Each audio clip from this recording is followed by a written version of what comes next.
Tell us a little bit about the behind the scenes. When I started, I knew that I was here to help people from a really young age. I was 5 years old writing in my kindergarten journal, I want to be a doctor so I can help people. And as I got older, I started to learn a little bit more about alternative healing, and I started to spend all my babysitting money and allowance money on spiritual books and learning more about, and I started my first business at the age of 22. And at that time, I thought that I was behind. About 9 years ago, I transitioned out of the brick and mortar business into the online space. And at that time, it was completely foreign. I mean, I never heard of or taken an online course before. Started my online business. I 10x'd my revenue. It seemed like an overnight success story. Every month felt like I was breaking up with the current version of myself and becoming the new shinier version. And every single day I was just trying to make decisions and be the person that I wanted to be every day, and stop listening to the old self, stop making decisions like I used to, stop referring back to other broke healers or folks who were stuck. This person isn't just waiting for you to remember who you are. It's waiting for you to step into it. So sit back, kick back, and let's get started,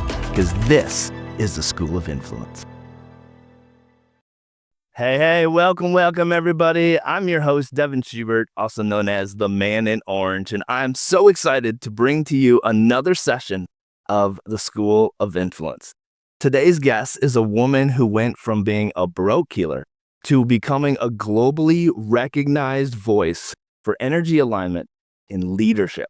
She's the creator of the Energetic Advantage, a business coach, and a powerhouse behind a global movement of helping conscious leaders scale without burning out. She's helped tens of thousands of people through her podcasts and courses. She even has her own app, all designed to help women align their energy, to embody their purpose, and to execute from a place of true power. So help me welcome to the classroom my friend Emily Ahrens. Hello. Hey, thanks for having me, Devin. I'm so excited to be here. Me too. This is so good. And just for the listeners, we don't really know a whole lot about each other's stories. We're learning a new thing. And so as you guys know, sometimes I bring on guests to for you to understand how I would interview or how I would just talk to somebody brand new, like if I was just walking up to them. So obviously, we've had a little bit of a conversation of what the flow will look like, so we bring you the best experience. But I'm going to be learning at the same time as you guys are. So, Emily, I'm really excited for you to be able to join us and what you bring as an influential person in the energetic realm and the conscious realm, and helping women, become all that they can be. But I'm sure it wasn't an easy road to kind of start building that up. So tell us a little bit about the behind the scenes. Well, pardon the interruption, but let me ask you something.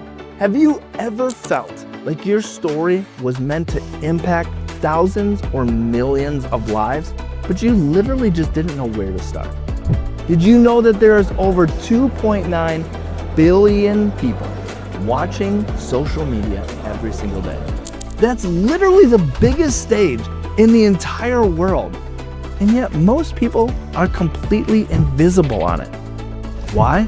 Because they don't know how to tell their story in a way that actually connects to other people. And that, my friends, is exactly why I created Stories to Stages. We help you craft your entire story, professionally edit your video, and then we publish it across all major platforms. Plus, I'm going to give you access to my entire storytelling bootcamp. This is over $25,000 worth of value, but right now you can get the entire thing for just $7. $7. Because this isn't just a course, this is a launching pad. We've helped people with no audience, no experience, finally share their story with confidence and to get real reach. Because your story told in the right way involves and moves people. So go to stories2stages.com and grab your $7 spot with the code of podcast1. Your story was not meant to stay silent. So let's get seen, let's get heard, let's get paid, and let's set people free. So go to stories2stages.com, grab your $7 spot, and use the code podcast1 and get yours today. Now, back to the show. Yeah, I mean, when I started, I knew that I was here to help people from a really young age. I was 5 years old, writing in my kindergarten journal, I want to be a doctor so I can help people. And as I got older, I started to learn a little bit more about alternative healing. And I started to spend all my babysitting money and allowance money on spiritual books and learning more about homeopathy, natural healing, and aromatherapy and astrology, and most things that a teenager really doesn't care so much about. But I also knew from a young age I wanted to be an entrepreneur. I knew I'd have a business at a young age. And I graduated from high school, went right into learning about alternative healing, massage therapy, energy healing. And I started my first business at the age of 22. And at that time, I thought that I was behind. I had my friends who had gone off to college and started their first, year at school. Meanwhile, I'm learning how to do this modality. And when I was 22, I thought I needed to catch up. Now, looking back at it now, I'm almost 43, and I'm like, holy crap, I had so much going for me that I didn't even realize. And I was also a full-time college student because I did decide to go to college and get a degree. So I was living on my own, running a business full-time, a full-time student, managing, I don't know, crumbles of a social life. And so I've always had this drive and desire to be of service, to help more people. And about 9 years ago, I transitioned out of the brick and mortar business into the online space. And at that time, it was completely foreign. I mean, I never heard of or taken an online course before. It was like, it was just, I was completely new to it. And that year I started my online business. I 10x my revenue. It seemed like an overnight success story. Every month felt like I was breaking up with the current version of myself and becoming the new shinier version. And every single day I was just trying to make decisions and be the person that I wanted to be every day, and stop listening to the old self, stop making decisions like I used to, stop referring back to other broke healers or folks who were stuck. And I started to innovate. I started to trust my intuition. I started to listen to my own instincts. And I went from helping one person at a time to helping thousands of people at the same time. I hosted online events that 15,000 people registered for. And I'm like, oh my gosh, what is this world? So, I feel like I am scratching the surface of really being an influential person, trying to bring great energy to the world, trying to help people with coming back home to themselves, listening to their own instincts, and using those instincts to really be a catalyst for change and positivity in the world, helping people to help more people. Yeah, I love that. And a part of being influential is duplicating yourself to be able to help people, and it continually make a difference in people's lives. And so as you grew in that, what were some of the things that you were seeing people, but women specifically of who you're helping? What was kind of their biggest struggle? Well, when I first started, it was really women who were struggling with trusting their intuition and knowing, if I'm listening to myself, how do I trust this message that I'm getting? It started to branch into, how do I run my business? How do I stay in alignment? Now it's women who are at a high level of success, who've, grown a successful multi-six, seven, eight-figure business, who are saying, how do I fall back in love with my business? I have done all the things. I've hustled. I've actually burnt myself out. Some of them are in perimenopause or in menopause, and they're like, I can't keep living in this pace. I need to do something different that works with my energy. How do I, number one, understand what that is? And number two, start to embody that lifestyle so that I can feel amazing doing what I do. So simply put, I help businesses run better by helping those leaders feel better. Oh, I love that. I love that. When you say the word alignment, what is your definition of alignment? I think it changes from time to time. Ultimately, the simplest way I can put it is, we all have this vision of what like happily ever after looks like, right?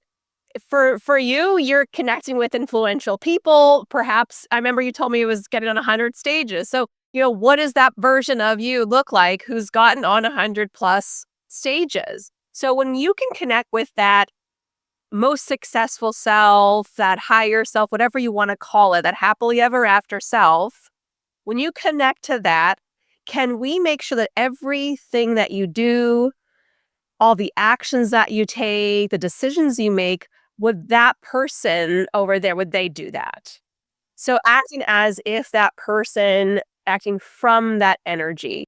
And so, if you're saying, I want to get on 100 stages, meanwhile, you're spending your day busy work, doing all kinds of things, not connecting with people, not pitching yourself, not saying yes to invitations, right? So that's out of alignment. Versus your actions, you say, I want to get 100 stages. So, all right, first step is, how do I get on 100 stages? Who do I need to contact? Do I already know people who have a stage? Could I ask and to be invited to something? Can I pitch myself? So all of the actions really want to aim towards that target. And we've probably all seen bullseye, having a little bow and arrow and you want to shoot towards that big red center or playing darts, get that 100 point. We want all of our actions to be really angling towards that bullseye at Mhm. at all times. And it's sometimes the most insignificant choices we make, like what we're going to wear, what we're going to eat, the company we keep, because sometimes it's that environment that we're around that also can affect our alignment. If you're hanging out with a lot of folks who are super successful, being on a bunch of stages, guess what's going to probably happen? Yeah. So we have to just be that person now, start to act in that way now. So that's a long version, but it essentially is really want to aim at that target as much as possible.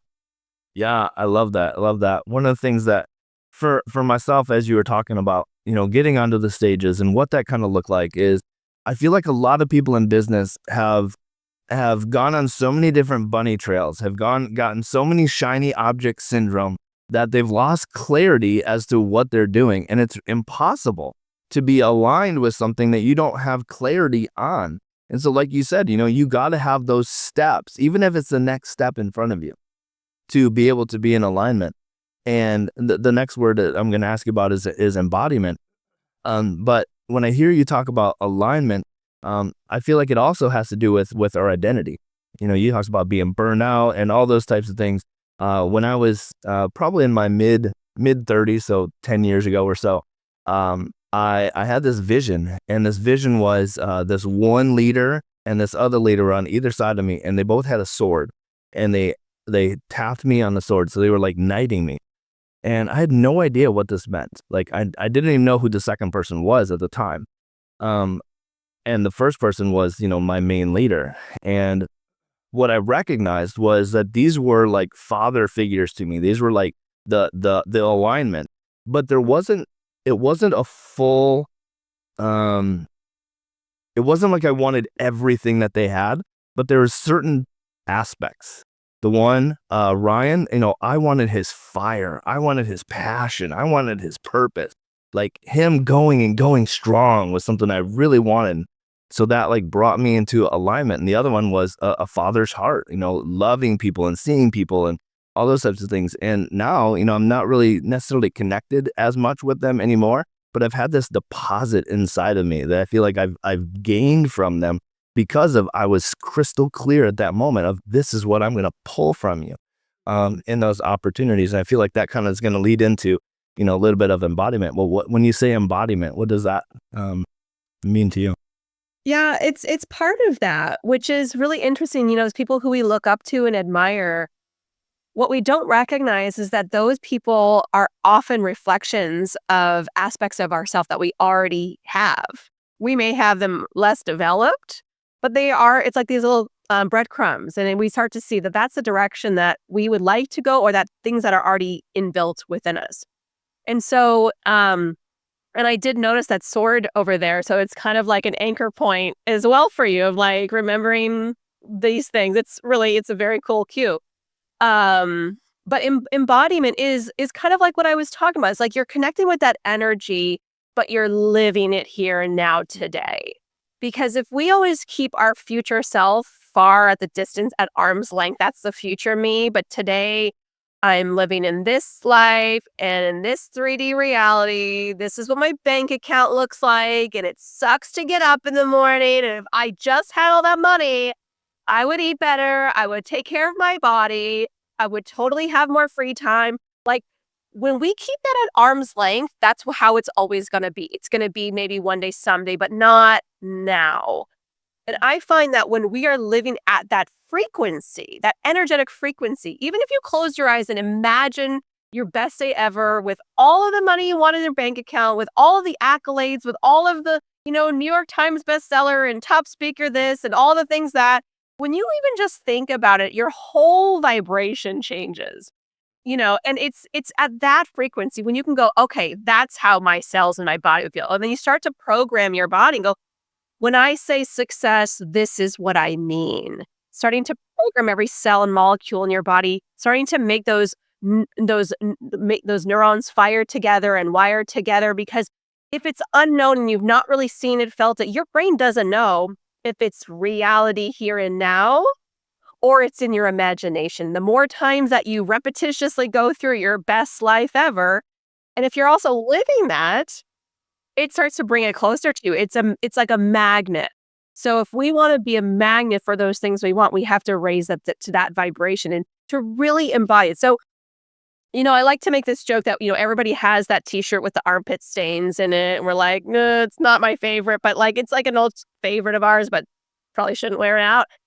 I know that there are times where I wear those shirts to garden, but also my higher self needs to embody a certain elegance, a certain feel. And I mean, I used to have I just have this one client and she used to do high ticket sales.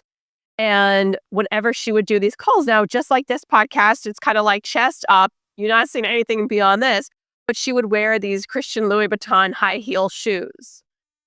Because for her, that felt like wealth and luxury. She felt like unstoppable. She felt sexy. She felt like really powerful. So if you have these items in your closet or in your wardrobe that they just kind of like turn something on in you, that's a really easy way to start embodying it. And looking at your wardrobe of like, would my higher self be wearing the sweaty armpits stained t-shirt or maybe something a little bit nicer, right? So simple ways to embody.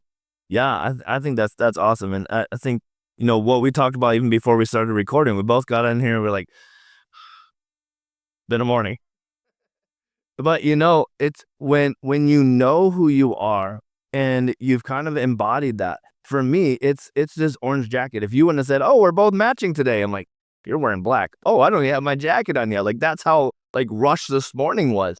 And it's all about when I put on this jacket and everything else around me goes away. Why? Because I know that when I put on this jacket, people are going to see me and they're going to see me for who I was created to be, and that is to influence other people. That means that I have a responsibility. I have leadership. And when I own that and when I visualize it like you're talking about and continually step into that, like you said, our minds are so powerful. Our minds are so powerful. And the things that we can do and how we believe in ourselves. I have a lot of traumatic things that have happened inside of my life, and we talk about triggers. We give power to triggers and how they can take us over negatively, but why can't we do that positively on purpose? And that's a really good point, because if we are getting triggered in our life, which by the way, we're all human, so who is not getting triggered or activated in some way, shape, or form every single day? This is our chance to practice.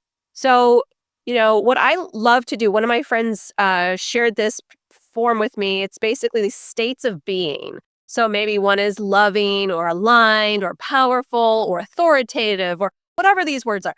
You get to choose what's the state of being that you're going to say, I'm going to just hold this, maybe not for the whole day, but for the morning. And you can check in to see, like, am I embodying that? Am I doing that today? And when things throw you off, you can realize, okay, this is a choice. I can go down this rabbit trail and go hard into anger and frustration and whatever the other emotions are. And then I can also come back to, what was that state I wanted to hold?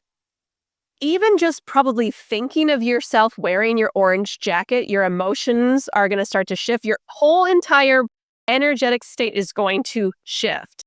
And so it's good to have these anchors for ourselves. And for me, sometimes it's a pair of earrings. Like, I'm going to program these earrings. These are my $1 million baller earrings. And then they're not like diamonds. I mean, it's something like crazy, but it's like, this is the intention I'm holding so that I can shift into this energetic state. And when things start going sideways, I can kind of breathe and come back. Okay, how do I want to feel today? Let's come back to this. And it's not about bypassing our feelings, because I believe you have to feel what you're feeling. And we can have, millions of thoughts a day that are all like doomsday prepping, the worst case scenario. Mhm. And when you spend a lot of time and energy and thoughts, those neural pathways are so well worn. You don't even have to really think much. And it's just like, here we go. I'm going to tell you the story of when you lose your house and then you have to eat canned beans every day. So we don't need to keep practicing that one. Yeah. Yeah. Let's start to shift into some of the positive ones that we really want to embody, want to have. And so that's Yeah. part of the execution process. So first thing is checking in your energy. The second is the embodiment, starting to really be that person. And the execution is taking the steps to start bringing it in every day. If you get thrown off, can I bring myself back? Can I process through some of this stuff? Doing the actions that get you closer to the goals that you're reaching towards as well. Yeah. I love that. I love how you phrase that all, and it brings me back to one of my first stories that I learned how to share. Was it's about my kids, and it was all about it's called A Good Day. And I talk about how we go to the store and it was a good day. We went to the jump park and nobody got lost. I found the kid at the last minute who was hiding in the ball pit. But it was a good day. We went home and had pizza. It was a good day. And then that one thing happens at the end of the day that can turn my kids into just chaos. And it's the word bedtime. Oh my goodness. You say the word bedtime and immediately the whole atmosphere shifts in the house. They immediately got to have a snack. They're still hungry. They got to get a drink. They got to go to the bathroom. Now they're like super energetic and they need the floss and they need to run around, all these things. But if we have 23 and a half hours of good and 30 minutes of bad, you get to choose how that day ends. Are you going to focus on those 30 minutes? Or are you going to focus on the whole rest of the 23 and a half minutes? And that story was really one of the beginning parts of why we do stories the stages, and helping people tell their stories is because it can be such a monumental mind shift of the stories that we tell ourselves, and the way that we remember things, and how we can, even if it was a negative thing, of being able to turn that a little bit, to be able to activate it, like you're saying, to be able to help us to be able to grow. And we talk about how those stories become seeds. And those seeds can grow inside of us. Those seeds that then get to be grown into fruit. And that fruit then gets to be picked by other people, which has a lot of seeds in it. And so you get to be able to pass it on to other people. Yeah, I love that. I have similar things happen in my household too. I have a 6-year-old and a 9-year-old, so I'm in that season as well. And yesterday, my 9-year-old had a rainy soccer game and they lost miserably. Now, they had been undefeated so far, so this was a real tough blow. And he had my son Tristan, he had a great day. And I let him walk to this little cafe down the street from the school, which I've never done. A very big stretch for me, letting him have this independence with his buddy. And I came back to pick him up a half an hour later, like, not a big deal, but big deal for my mommy heart. And when I picked him up, his friend said, he called his grandmother to pick them up.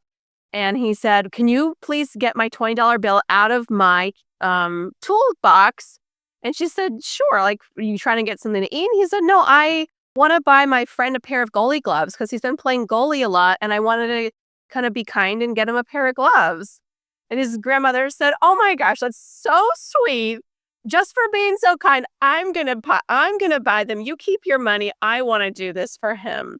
So I pull up and they're going into the store next to the cafe, buying my son a pair of goalie gloves so he can play. So I pick him up and my kid is like beaming, like, You let me walk. Oh my God, Mom, thank you so much. You let me walk. And now I have these gloves. And he's wearing them in the car and he's clapping his hands and he's so excited. He can't wait for the soccer game that's happening in like an hour.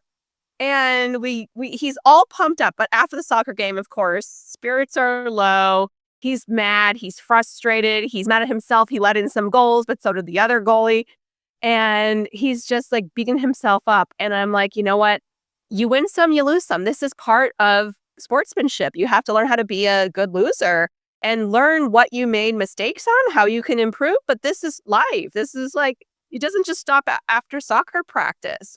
And he's like, oh, this day is terrible. And I said, is it though? Because like a couple hours ago, you were on cloud nine, practically floating your way back home. So it's okay to feel this frustration and we can talk about it. And then I decided to go and do, those little perler beads are plastic and you melt them with an iron to make like little, no, you don't. Okay. So basically there's these little plastic spokes and these tiny little beads fit onto the little plastic spokes and you can make designs and then you put a piece of wax paper and then you iron it and they kind of melt together and there you are, this ugly keychain or whatever it is. So one of the things that I've learned is that doing creative things with your hands, whether it's painting or drawing or doing perler beads or knitting or whatever, it helps to shift you out of this state of anxiety and stress and back into your natural state and calm. And so as I started to do it, then they came over like, oh, can I do these with you? And I said, sure you can. So it was a little bit of this like low key suggestion.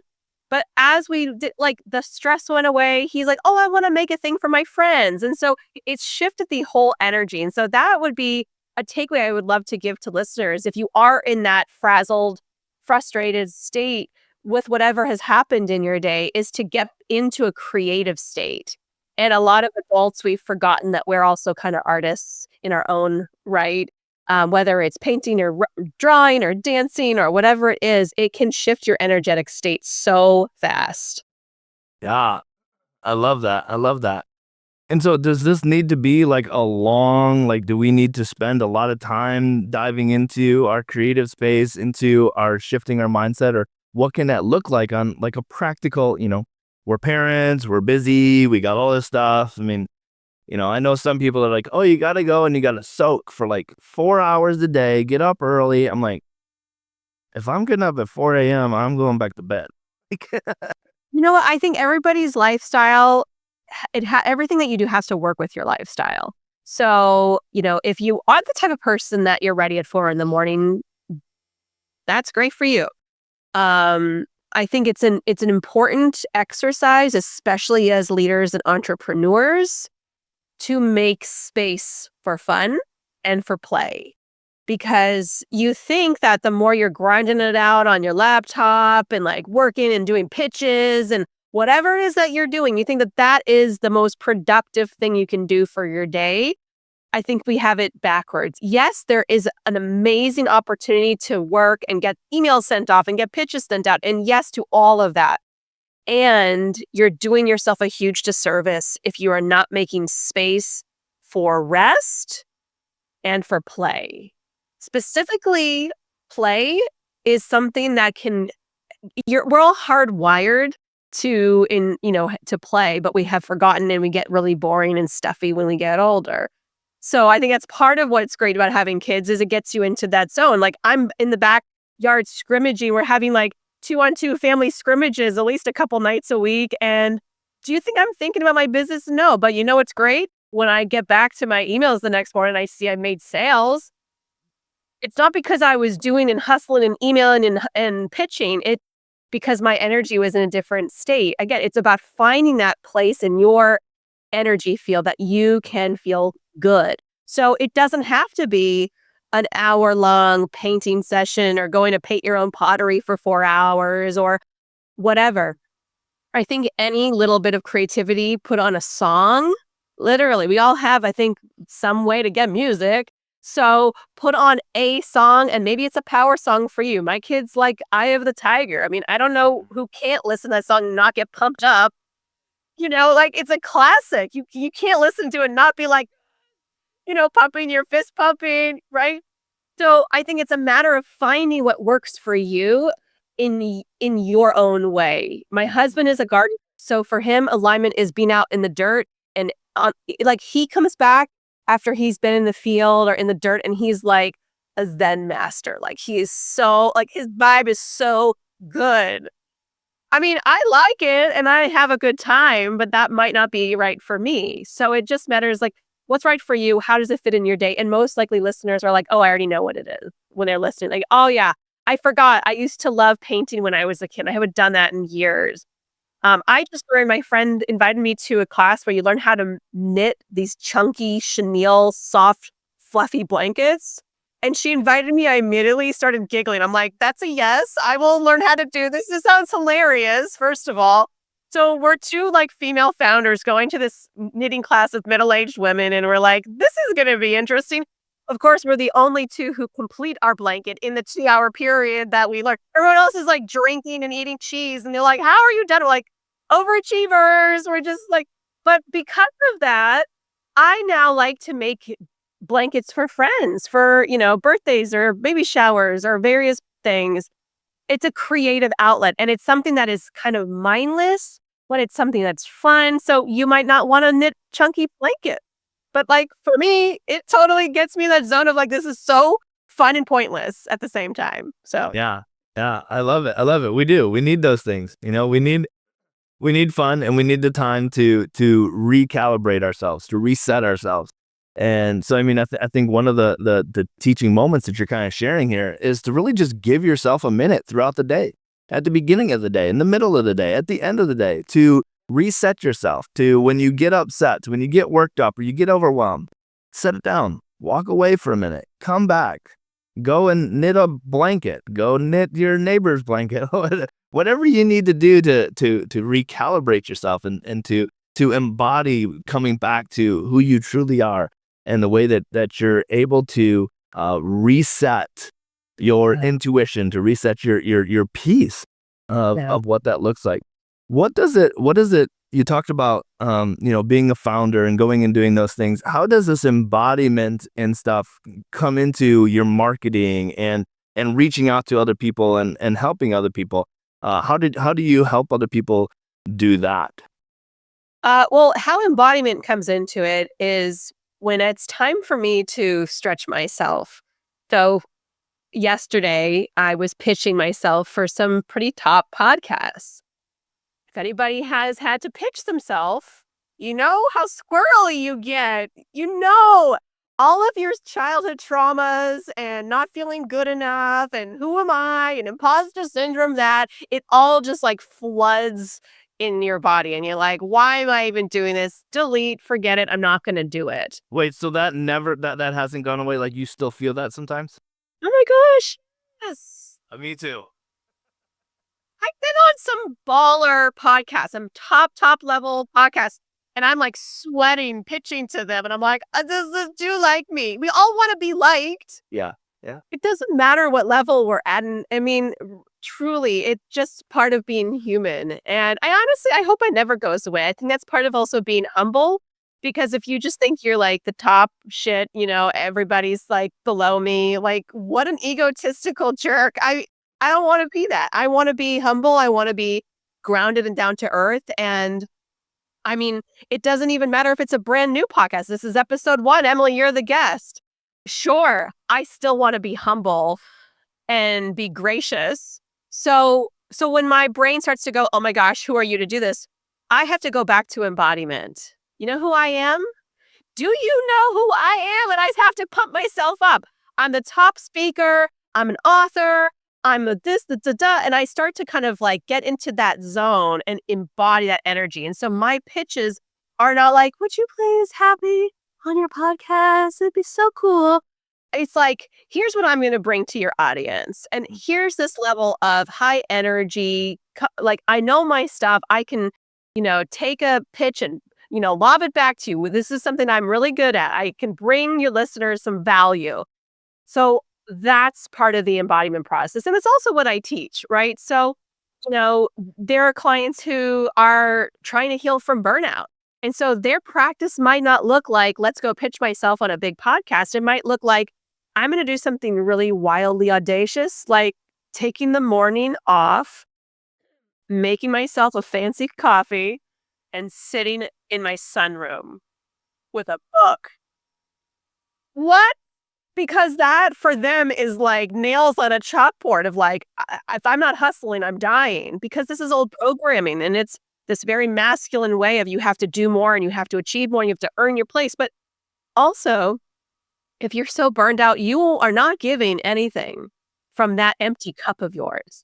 We got to do what we can to fill up your cup. So if we imagine a teacup and a saucer, we want your cup to be so full that that water, that tea, that it overflows from the lid and it goes onto that saucer below. And what's caught underneath is what we give to other people. Your cup must be full so that you can give to others. And that's the thing about energy, is that when your energy is at like battery level low, you know what your phone does when the battery level is low, things aren't working and you know the time is ticking, you got to plug it in or you're going to not be able to text your friend when you really need to. You have to look at your body, your energy level in the same way. If your energy level is low, your battery is low, you can't say yes to things that take a lot of energy. You can't be in social situations that take a lot of energy. You can't even answer questions. And a lot of entrepreneurs, we get decision fatigue because we're so burnt out from making decisions. We've done so much with our energy and we're at a low, low, low battery level. And so that's when we start to make real bad decisions because we just can't anymore. We can't people anymore. We can't make a decision. We start to just, we're reactionary. And so that's where it's really important to fill up your cup, really take that time to make sure that you are feeling your best. And, our health is wealth. Our health is and should be our number one priority. You want to be a great leader. You want to be a great speaker. You want to be influential. Get your health on point. Do the things for your health, because it doesn't matter if you put on your best jacket and you have your makeup all done and you're looking your best. If your energy level is low, your battery is low, folks can feel that. You cannot outsmart energy. You can't out makeup and outdress it, because the second you kind of pause, people go, "Oh, is she okay? Something is wrong." Or, "Oh," they can sense it. And it's been scientifically proven within, I think, 3 seconds of walking into a space, you can sense the energy in that space. So it's really critical that you do take the time to take care of yourself. So for everybody, it's going to be different. Embodiment is going to be different. So depending on what level you're at, what stage in your life you're at, you got to maybe slow down or maybe take some action. Yeah, yeah. That's amazing. I love that. The cup illustration. I always talk about that we should be operating out of a place of overflow at all times. If you're operating out of that place of overflow, that is the best place, because as you're overflowing, it gives more room for more things to come in. So many people are only speaking from a full cup. They're no longer learning anything else. They're never taking anything else in. And they think that just this full cup is just going to be, enough. And they walk around with a full cup. And that's where arrogance comes in. That's where narcissism comes in. No, we need to be giving to other people so we can receive more. I love that illustration of the cup and the saucer. It's so good. So kind of what I hear you saying is like these steps are, take time to reflect on yourself, be confident in who you are, and recognizing your energy and being authentic to yourself, recognizing that we're human, we have emotions, and feel them, but don't let them own you. Don't let them take over your day. And so, take that time, take that minute to reset when you need to, but then tune back into that inner voice that's healed, that's whole, that's real, that you can re-find yourself. And so tune back into that inner voice and not allow outside perspectives, outside people to distract you from that inner voice. How would you say that the best way is to, in the busyness of our world, let's say that you're in a busy room and you start to have, or like you're on a pitch, you're pitching. What are some ways that people can tune out the outside world in the moment and recalibrate to be like, okay, this is who I am? easiest, fastest method is breathing. I would invite people to check in for 1 minute every day. This is how I got started with my meditation practice because, I always told myself this story. I don't have time to meditate. And it's kind of an excuse that we make. And truly, if you say, I think there's this like proverb that says, like, if you say you don't have 10 minutes to meditate, you need 20, something like that. And if you give yourself 1 minute, it could be that first moment when you realize you're waking up in the morning before your eyes are opening. Just take a minute to do a check-in. Scan from the top of your head down to your toes. Let the breath kind of relax and release anything that doesn't serve you and get you into an energetic state that's going to be awesome for the day. Just set your intention. It's going to be an awesome day. Things are going to go my way. Calls are going to happen. Deals are made, whatever your intention is. The end. And throughout the day, there's always going to be a really good time to check in. And I always suggest going to the bathroom. So we're all going to the bathroom. We're by ourselves. No one's with us. My kids sometimes barge in. But when you're in the bathroom, usually alone, you can have a minute just to check in. Like, how am I feeling? The thing is, when we are in our left brain, it's all about analytical and strategy and formulaic. In our right brain, it's more about the body and about the intuition. And so our body is going to be giving us signals all the time. We've all had that experience where we start to feel a little tie-tie. We're starting to feel like, oh God, I might be getting sick, right? We know that feeling when it starts to kind of creep up on us. It's like the stress is just a little bit higher than usual. Something feels off in our equilibrium. We have a choice to make. I can either slow down or I can let my body take me out of the knees. And I'm going to be out for a week with some sort of flu or virus or stomach bug or God knows what because I didn't listen to my body when the alarms were going off. And so if you just check in periodically through the day for just a minute, just deep breathing, imagine maybe white light going into your body from the top of your head down to your toes. Check in, what does my body want to share with me today? The end. Like, it doesn't have to be this big, long ordeal. And what starts to happen organically is we take that 1 minute and you can just set your phone, timer 1 minute, let's go. Once the 1 minute goes up, you're going to go, oh, that was really fast. Maybe I'll do like 5 today. And organically, you sort of inch away because we're all a little competitive and we're like, I could do 1, I could do 2, right? So we want to like naturally stretch and see what happens. And what happens after 5 minutes, what happens after 10 minutes in your body, breathing deeply, you're getting more oxygen to your brain. The cells of your body are replenishing. You're helping to go into a parasympathetic nervous system, which means you're out of fight or flight. You're now into calm, better for you to make decisions from, better you to think clearly from. And so it's doing so much to your physiology. And interestingly, we have an energetic field that has 7 main chakras that are exactly where our 7 endocrine glands are. So we have this physiological thing that happens. We have this energetic thing that happens, and they're all intertwined. And simple breathing for 1 minute is enough to reset it. Hmm. Yeah, I love that.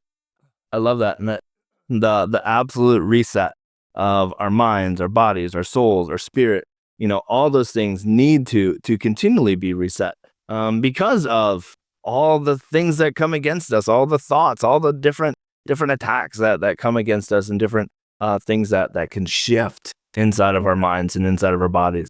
So yeah, coming back into a reset like that is so important. I love it. Yeah.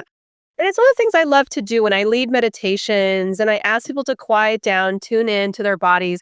And I just ask, just like now for your listeners, is there anything in your body? If you notice in your body, is there any area that's holding a particular amount of tightness or tension? So perhaps it's your neck or your shoulders, between the shoulder blades. Those are really common places. And those all represent something. So our neck corresponds with control. So if you are grinding your teeth, clenching your jaw, this has to do with control. Not to say anybody's a control freak here. Tops of the shoulders and shoulder blades, this is about expectations. So the expectations that you put on yourself, the expectations other people put on you. So the places that we're holding on to tension or tightness can really be informative. They can tell us something more than just where's the boo-boo. There's other things that can go along with it. And if we go even deeper and say, okay, what is that area of tightness and tension telling me right now? What is it that I need to know? You will be blown away by the things that your body is trying to tell you, but you're just not slowing down for that 1 minute to listen. And I've had people say, wow, my gosh, my body is like asking me to take a pause or to go outside, or I've been holding on to grief. I've been holding on to sadness. I've been holding on to stress. I'm holding on because my parent is alien. I'm really stressed about that, but I haven't given myself the time to really process. So it's amazing what can really shift and transpire when we can quiet down. A lot of times that's why people don't quiet down. They don't want to face those things. It's a lot easier to have a glass of wine at the end of the day and kind of numb yourself to it. And I'm not going to even go into that tangent, but it's a lot easier to numb ourselves versus actually addressing and feeling the feelings. Yeah. It's so good. That's so good. Yeah.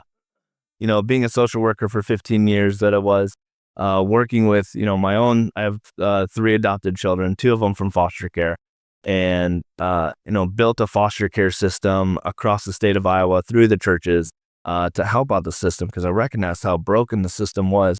The things that I see the most is that people shove down their emotions because they don't want to feel it. They don't want to. And so they cover it up and then they wonder why it rears its evil head multiple times a week or multiple times a month, multiple times a year, because this beast of pushed down emotion has been shoved down and it just explodes out. And yeah, if we take our time, one of the things that a coach told me, it was probably about a year ago. I was starting to lose some creativity. I was in the grind. He called it your bro scaling, putting it all out there. And he said, Devin, I want to challenge you to be bored for 2 hours a day. No phone, no laptop, sit, walk, stand, anything outside, and just be bored. And I guarantee you'll be more productive than you've ever been before. And it did. I never got to 2 hours just sitting there, but I did get to an hour. That was like the max of what I could get to. But my creativity, my thoughts, and things were flowing so much easier because I was actually processing the things instead of just like, that's a great idea, bloop, that's a great idea, bloop, that's a great idea, and then never come back to them. And so I have all these ideas with no flow to be able to help. And so with our emotions, with our business, with our influence, with speaking, all those things, we have all this stuff. But if we don't take time to process it and we don't have a healthy energy to be able to do that, it really ends up being worthless. It's worthless energy that's wasted. And so are these some of the things that you kind of cover in what you do? And I know that you have like a free app that people can get. Can you tell us a little bit about how people can be in touch with you? Yeah, this is exactly the stuff that I do. We can see that the conversation is starting to get a little deeper. This is my zone. And for folks who we don't want to leave them on the edge here hanging. If they have like traumas that are going on and unresolved stuff, there's a great book by Dr. Gabor Mate called The Myth of Normal. It's a really insightful book. If this is brand new to you and not understanding how are my traumas affecting my life, how are they showing up in my body, how are they showing up in my business, it's amazing how much we all carry. And one of the things that Dr. Mate says is trauma isn't what happens to you, it's what happens inside of you. And so these foster kids, gosh, I can't imagine what they've had to go through, what they've had to see. And even the people who are circling in this environment, there's a lot going on that's dysfunctional. So we have to really address what's happening inside of us, what are we seeing and what's happening in our bodies, because things that I grew up thinking, oh, my life is pretty good, it's pretty normal, and then I start to unpack oh my gosh, that was normalized in my life. That is, wow, there's an absence there. So, it's not that you're trying to make it more dramatic than it is, but we all experience life differently. So that's a really great resource for folks who are wanting to kind of explore that healing edge for themselves. Uh, the Mastering Ascension app is a really great way to get started because I have a number of guided meditations that will help you to get into your energy, clear any blocks that are in your way, and zoom you right into that embodied state without you having to lift a finger or really do anything. And the best part is you don't have to try. It's already guided for you. These are guided meditations that have helped thousands of people over the years to get into their aligned state, folks who are highly successful, folks who are starting out. And it just reminds you who you are and how to really listen to yourself. And some of the meditations, I'm guiding you to ask questions. So it might be, what is that idea that's coming up? How does that feel? Does it feel aligned to my soulmate client? Do I have to say yes to this right now? Is this a right now project? And you can even use meditation to help you prioritize all those amazing ideas and to check, is this in alignment? Is it not into alignment? So you don't have to be that little squirrel collecting every idea nut. And it's free. You can get on either Android or Apple, and it's a really great start to that process of learning how to get into your energy field. Awesome. I'm excited. I'm excited to see it, dive into that, and see the ways that, the listeners, we'd love to be able to hear. If when you go and download it, drop in the chat, what are some of the things that you're getting away from this, and how has it helped you? And so we'll have all those things down in the show notes down below of how to be able to get there, get the app, how to be able to contact her. She also has a podcast to be able to share more things, and love for you guys to go and follow her in that, and her journey of what this looks like to be influential, and how the energy that we carry and we release is so important. And so this has been an amazing conversation. What's one thing that the listeners want to take away? What would you like to share with them? Well, the first thing I'd like to say is, if you're still listening, thank you. I know it's precious. Your time is so precious, and I really appreciate you being here. And one of my favorite things to do is ask you to leave a 5-star review for your host. He's making these incredible episodes with influential people for you. This is out of the love and kindness of his heart. This is part of his mission. And the best thank you gift is a positive review. So that's my one little plug. I would love for you to leave him a nice review on any platform. But I always like to say that today's my day. Today is my day. This is it. So live today as this is your day. Be on, focus on what you want. You can do it. There's no reason why you can't. And I would love to hear from you. If there was something that I said or that Devin said in this conversation that really hit home, I would love to hear how we connected. What we do here is we want to be able to help more people. And so if it did help you, let us know. Yeah, I love that. Because it also, you and I can have this conversation, and I know we've both taken things away, but what resonates with the listeners, if we don't hear from each of you guys, from any of you, we don't know if this is more stuff of what you want to hear. Do you want us to go deeper and do another episode and go deeper into these things? Like, the more that we can hear from you guys, and just on our own platforms, it helps us to be able to dive in deeper. So thank you so much for joining me today. Today was just a reminder for me that doing more isn't always the path to becoming more. And so that when you align your energy, when you step into influence with ease, like with peace, with power. And so, our challenge today is give yourself 1 minute to quiet yourself down, to return to your own voice. What is that voice saying to you? And is it the true voice that you want to listen to? And then move forward, not just with strategy, but with the alignment of the energy that you have inside of you for today. So for today, everyone, school is dismissed, but your influence never takes a day off. So go, stay bold, stay focused, and go and leave your legacy. See ya. Bye.